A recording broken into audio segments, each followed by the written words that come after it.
The Donut Bag is brought to you by Penn Highway Marketplace, the marketplace for vintage goods, quality collectibles, and handmade crafts. It's where I get all my sports memorabilia.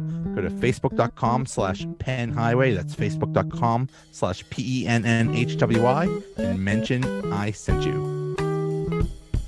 Hello. I am continuing my ranking of every episode of The Office. This episode will cover numbers 105 to 96 for getting into the top 100. So excited. Here we go. Number 105, season 5, episode 8, business trip. David Wallace sends Michael on a business trip to Winnipeg to help him forget about Holly's transfer to Nashua. Andy and Oscar become unlikely friends when Michael decides to bring them along. And Pam tells Jim that she failed a class and has to stay in New York City.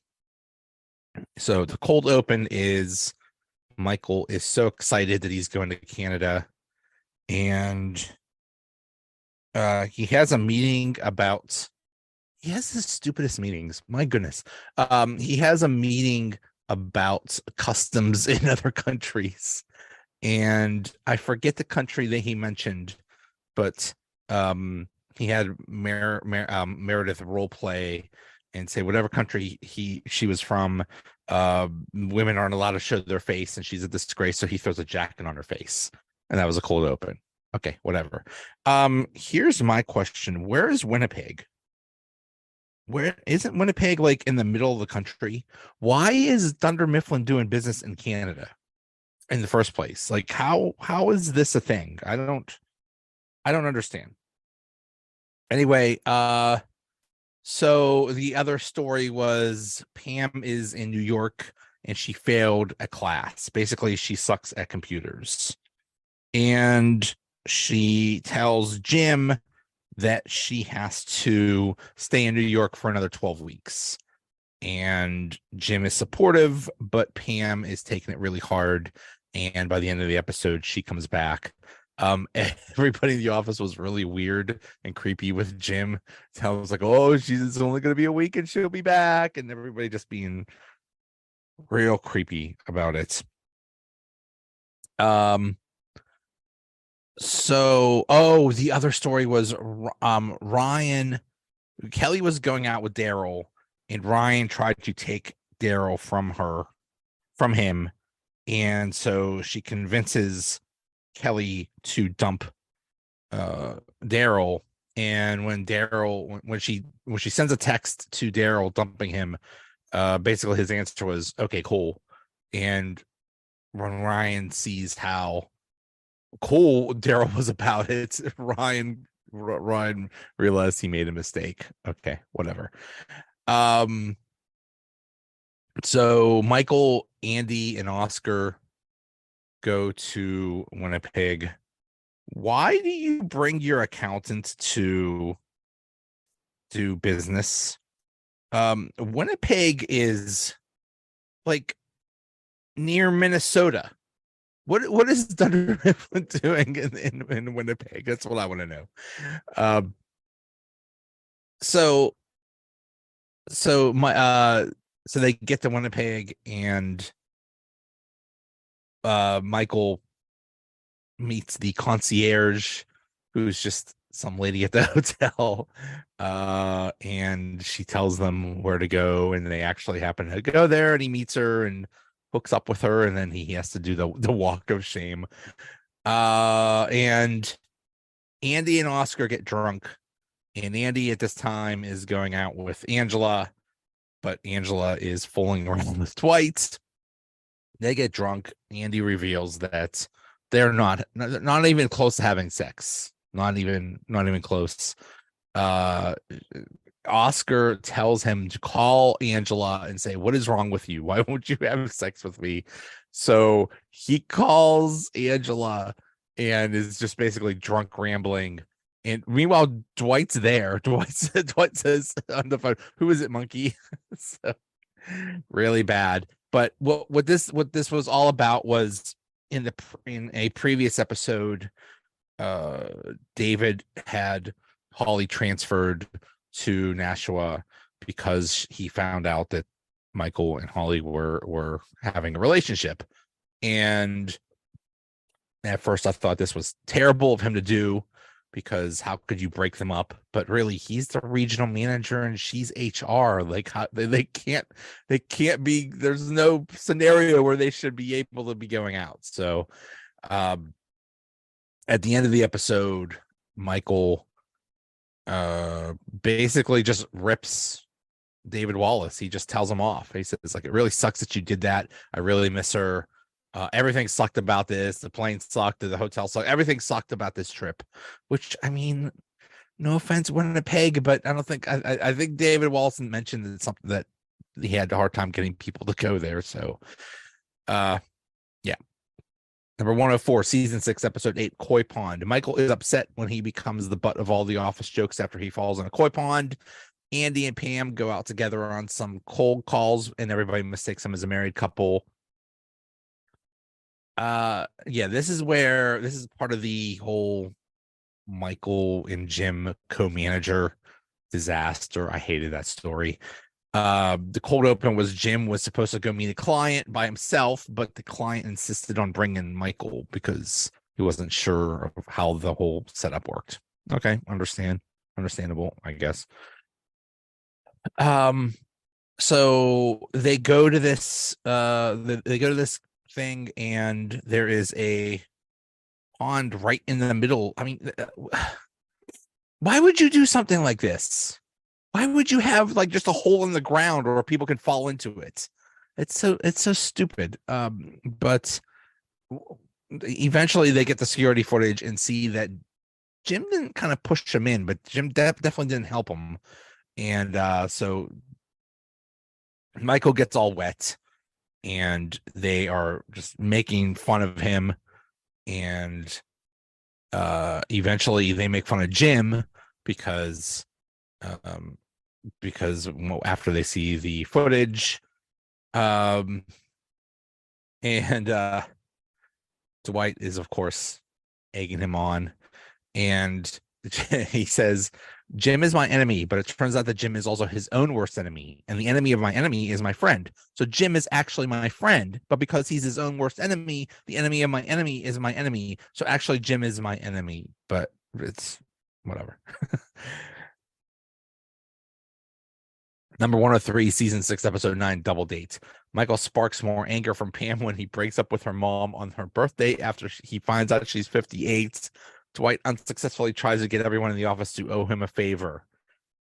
Oh, this was not one of my favorites. The cold open was Dwight getting everybody bagels because he thought if he gets everybody bagels and they owe him a favor, then he has to cash in that favor, and that's to get Jim fired or get Jim removed as manager. Whatever. But Andy is a nut about doing favors. So when someone does a favor for him, he has to return it. So they do this all episode. It's really stupid. So Jim and Pam are having a double date with Michael and Pam's mom.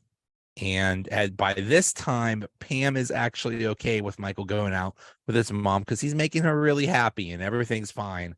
But when Michael finds out that she just turned 58, he freaks out and dumps her on her while they're eating. Really, really awkward. Super awkward. Pam is really upset with him, understandably so, and he says, well, can I pay you off? Can I give you a raise? What will it take? How about you hit me or something like that? She's like, fine, I'll hit you after work, off company property. I'll hit you. And everybody gathers around. Kind of like, did this happen to you in school where, you know, two kids said that they're going to fight and the whole school gathers around to watch them fight? So stupid.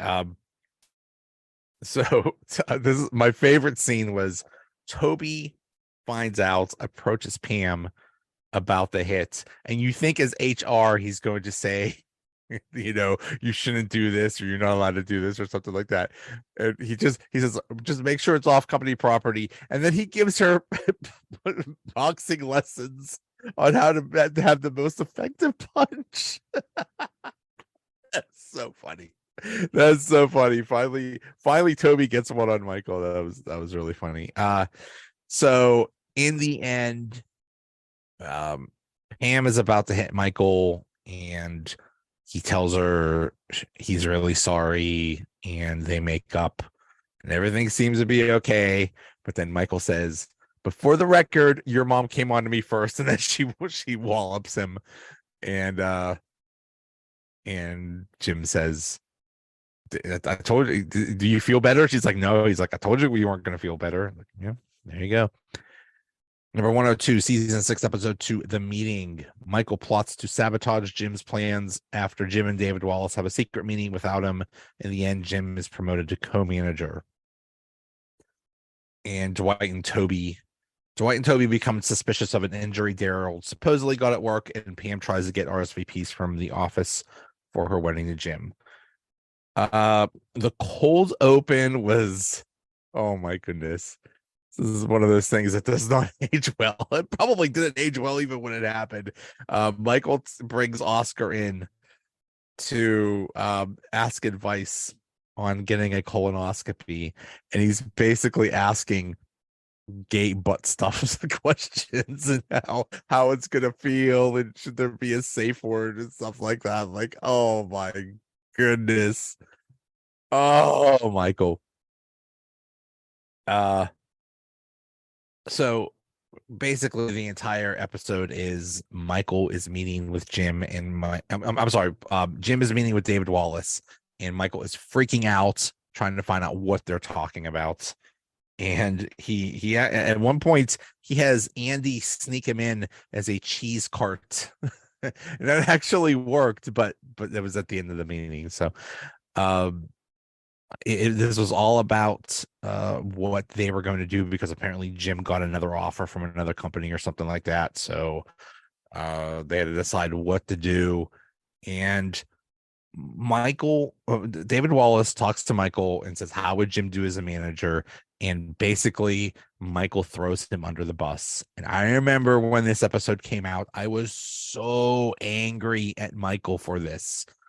What a horrible thing to do to someone. But at the end, Jim finds out that Michael threw him under the bus, gets really upset, and in the end, Jim is promoted to co-manager, which starts the whole, I hated that storyline. I hated Jim being a co-manager. But when David Wallace and Jim are talking, Michael goes to Pam and says, I just don't want you to lie to me. I don't want you to ever lie to me. Have I ever lied to you? Pam's like, yeah. He's like, well, I just don't want you to do that. At the end, when Jim is announced as co-manager, this is a gif we've seen all the time. Dwight in the interview just lets out this rage scream. He's like, ah! So perfect reaction.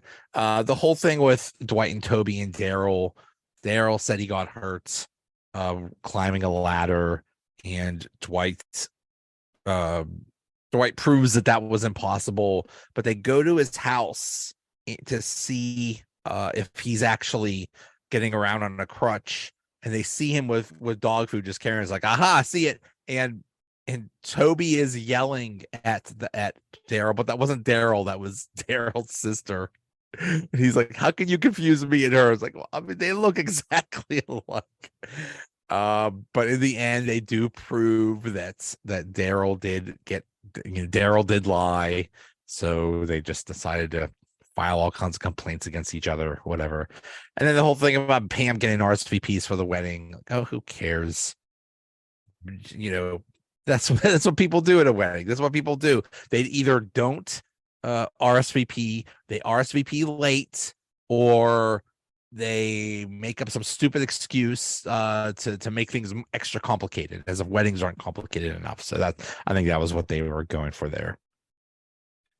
Number 101, season 6, episode 11, shareholder meeting. Michael is excited when he's invited by David Wallace to attend the Dunder Mifflin shareholder meeting in New York. He is dismayed by the hostile crowd and causes the board of directors even more trouble.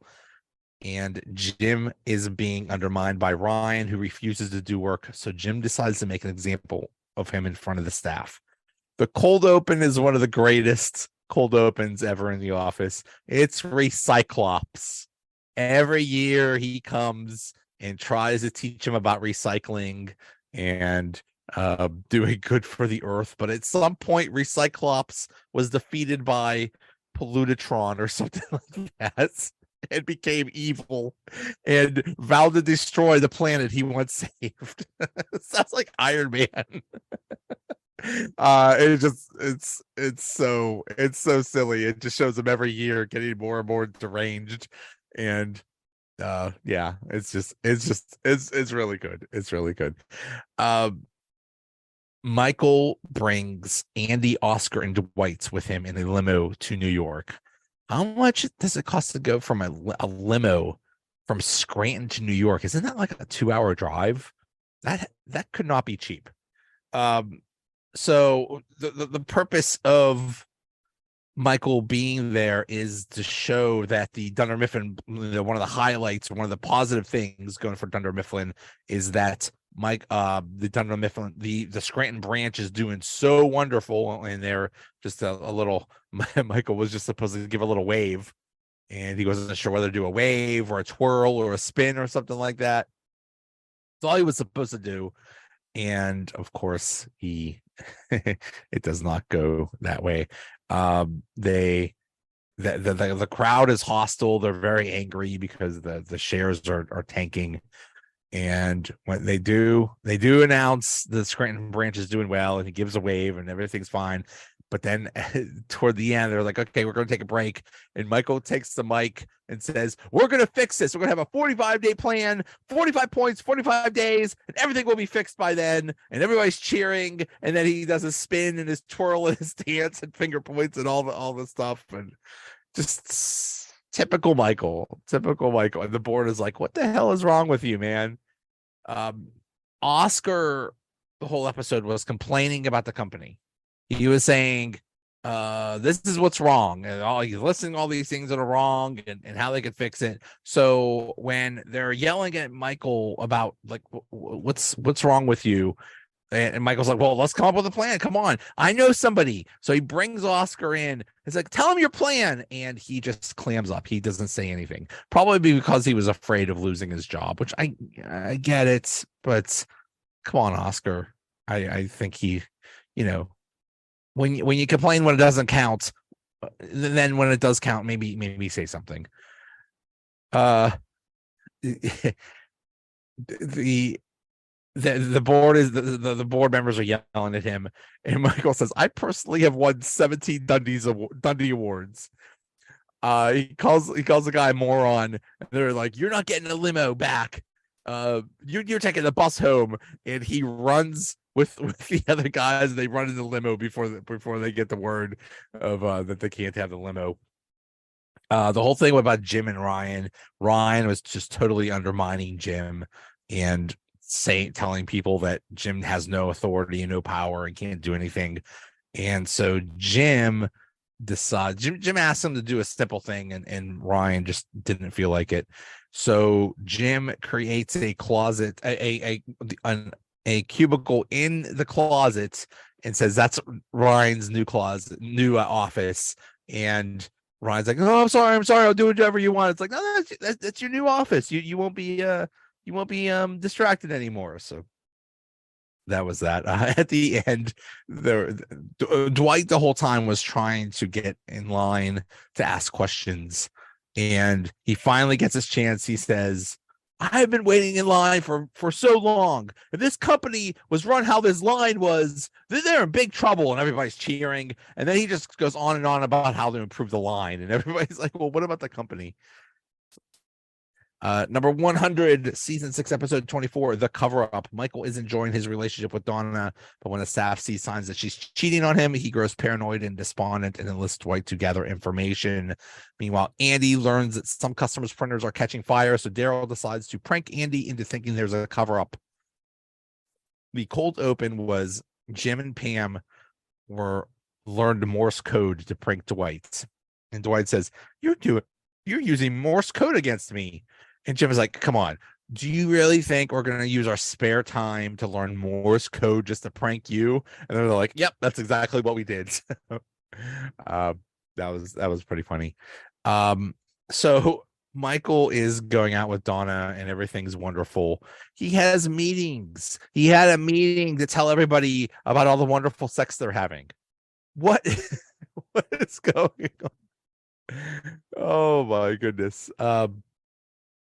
Somehow, I don't know, somehow someone says, well, she's cheating on you, and he gets real paranoid. He tells Dwight, he hires Dwight as a private investigator, and Dwight goes to Donna, where Donna's working out, and basically hits on her, and she is like, you get the hell away from me. And she gets really mad at Michael, and she convinces him, I am not cheating on you. And at first, Jim and Pam were saying, don't listen to them. You got a good thing. She's not cheating on you. Don't listen to them. But then Pam learns that she actually is cheating on him. At one point, Michael he can't eat ice cream, so he's eating mayonnaise with black olives. Ew. In the end, Michael finds out that she is cheating, and he says, who is he? Who are you cheating with? It's like, no, I'm cheating with you. I have a husband. Like, ooh, dum.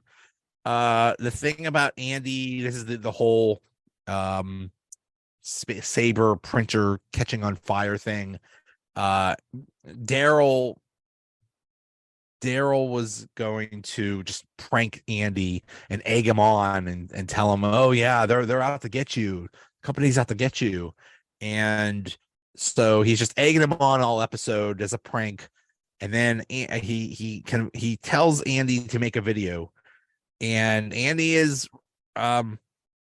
is running the printer. They're taking a video of it, and he's just talking, and all of a sudden he's talking, and the printer catches on fire, and Daryl's like, oh my god, this is real. Oh my god. So that was funny. Number 99, season 7, episode 6, costume contest. Michael gets angry when he realizes that Daryl went over his head to corporate with an idea he previously shot down. The office throws a Halloween costume contest, and Jim and Pam tried to find out why Danny never called Pam back after a date 4 years ago. The cold open was one of the better ones ever. It was, what won't Stanley notice? He drank Jim's orange juice or something like that, and so they thought, well, what else won't he notice? Kevin dresses up like Phyllis. He doesn't notice that. They cover his monitor with cardboard. He doesn't notice that. There's a horse in the office. They have a meeting and say, our branch on the planet Jupiter is up 8,000 in sales, and everyone's like, yay. Now here's the thing. The horse that was in that cold open was Little Sebastian from Parks and Rec. Little Sebastian, the legend. Finally bringing a tie between The Office and Parks and Rec. If it wasn't for that darn Karen Filippelli, I'm sure we would have had a crossover at some point. They should have still done that. It would have been perfect.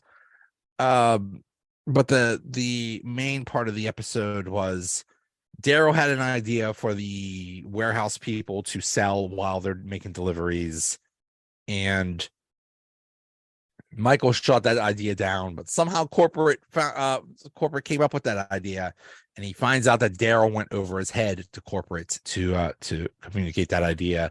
And basically, this is just a big confrontation between Michael and Daryl. Michael is so angry at Daryl. He dresses up as him in the costume contest, and he, just is really angry. And in the end, he realizes, Daryl tells him, you shut down all my ideas. You never gave me any respect. So, what else am I supposed to do? And it's true. It's true. But they come to a compromise. The thing with Jim and Pam and Danny was Danny went out with Pam 2 times back when Jim was in Stanford, and then he never called again, and they kept trying to find out why. And Danny was trying to be nice and says, "Oh, I lost the number. Oh, whatever." And in the end, he says, "Oh, well, she just kept talking about Jim." I'm like, okay. And then he finally reveals he thought she was a little dorky. Oh, come on, Pam. That's the best thing about Pam, is that she's dorky. See, she's perfect for Jim. The everybody got really into the Halloween costume contest, because the winner got a coupon book, and it said on the coupon book, worth $15,000. And Oscar's the only one that figures out, yeah, you would save $15,000 if you spent like 200 grand. Hello. But everybody is fighting over this thing like it's the most valuable thing ever. And at the end, Oscar wins. Oscar stops. He takes off his costume, and they still give it to him, because just by goofy voting methods or something. So, number 98, season 2, episode 15, Boys and Girls. Jan holds a women in the workplace seminar with the women in the Scranton branch. Michael is jealous of being shut out of the conference room, so he gathers the men and heads down to the warehouse for what he hopes will be a good old-fashioned male bonding session. But instead, he learns the warehouse workers want to form a union. And Pam thinks about art classes. So, yeah, Jan is just talking to all the women, and the point of this was to find if there were any women at the branch that had leadership potential or something like that. And it turns out there's not. So, but she does tell Pam, "Hey, we have an internship for arts, so you should take advantage of that, but you'd have to go to New York." And at this point, this is season 2. She thinks about it. She talks to Jim and says, "Hey, I think that would be a good idea." But then Roy tells her, "Don't even think about it," because Roy is a horrible person. And so after that, she says, "Yeah, I guess it was a stupid idea." And Jim says, "What's wrong with you? Why don't you take a chance on something?" And she gets mad at him, and then she has an interview, and she starts crying. And like, at this point, like, you just this is one of the sadder episodes. I mean, you just feel for Pam at this point. Yeah, Michael is just upset that all the women are together. So he takes all the men, and they go to the warehouse, and they I did like when I think this is the first time we met all the warehouse people, or a lot of them. And Dwight says to the camera, remember that time in Lost when they met the others? I was a big fan of Lost, but not a fan at the end. One of the worst endings ever. But they talk about how underpaid they are, and they say we should form a union. And so Michael runs up to the meeting and says, "Oh, by the way, the warehouse people are thinking of forming a union." And Jan says, "You tell them if they form a union, everybody's getting fired. Everybody in this whole branch." So he has to break the news to them, and then she tells them, "It's like, by the way, don't you ever think about forming a union." And